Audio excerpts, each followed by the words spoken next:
With Games time almost upon us, what will the Commission be looking for during the Olympic and Paralympic Games? We have a number of things that we're going to look for during the Games and look at, and a number of kind of key environmental objectives that we need to make sure are really delivered in the way that they would be expected to be. Firstly, waste management. Zero waste to landfill is a massive, massive challenge. It's never been done before for an Olympics. LOCOG has actually done an enormous amount of meticulous preparation to deliver this, but it all has to work on the day. Energy conservation. A key issue, especially as LOCOG were unable to deliver the renewable energy objectives that they promised. We've asked them to actually deliver energy conservation to save the carbon in that way. They were very late in developing a conservation plan, but they have one now. Food is a big issue for us. The food vision, again, was a great step forward for the catering industry. It needs to be delivered. There's going to be a fantastic choice of healthy, sustainable food on offer. We need to make sure that the public are properly informed. And all of that works together with the waste solution to come up with a really compelling sustainability story. And what has particularly impressed you about the sustainability programme for the London Games? In a word, leadership. I think there's been political intent from the very beginning to deliver the most sustainable games ever. The ODA, the Olympic Delivery Authority, has delivered exemplary standards in sustainable construction. What they've done has really changed the construction industry. LOCOG has got a new standard for sustainable event management, ISO 2012-1, that they help to develop and that they're compliant with. There's a new standard for reporting sustainability for major events. None of this existed before the Olympics. Where do you think there could have been more focus on sustainability, and where would you like to see greater action to deliver an even more sustainable games?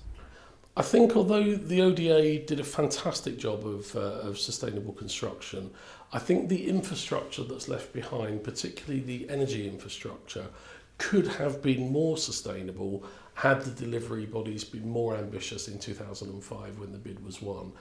So we have a great, really efficient energy centre, but it's powered by natural gas, and I think we could have gone the extra mile to actually deliver a more sustainable fuel for the energy centre to really drive the carbon emissions down.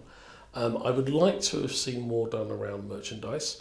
The merchandise that's on offer is very conventional. It's not obviously sustainable, although there have been some strides in that area as well, in areas like packaging and the materials that the merchandise is made from. We were disappointed that the promise to deliver an Olympic torch from a sustainable source was not delivered, but we're very optimistic about the other promise to deliver a low carbon Olympic cauldron during the Games. That seems to be going quite well. So I think there are some things at the fringes that could have been done better, but overall the package is very compelling. There's been a range of question marks around ethical sponsorship and ethical merchandise. What is the Commission looking to do to address some of those issues going forward? Okay, we've been clear all along that the Commission was never set up to try to police the corporate world's ethics. That never was our job. It never will be our job. However, we can't ignore some of the issues around this. So we've listened to a number of groups that have concerns about the behaviour of some of the corporate partners. We've listened to a number of people that have concerns about ethical labour standards in the supply chain. I don't think any single Olympic organising committee has the power to resolve some of those issues. But what I want to do after the Games, in a programme that we call Beyond 2012, is to have a series of honest and open discussions between the various protagonists around this debate to understand what might be able to be learned and what might be able to be done in the future to address some of these undoubted problems. And I would like the IOC to come and join us in that, to understand how they may take responsibility for taking these issues forwards. In the last 2 or 3 days there's been question marks raised around the Olympic medals for London 2012. What is the Commission's view on these types of issues? In April this year, 2012, we were approached by a protest group related to the air quality of the mine in America where the metals were made. It was the first we knew of these problems. We addressed those issues with LOCOG. We wanted an independent investigation into those concerns, and that has not happened, and we've made a statement on our website to that effect.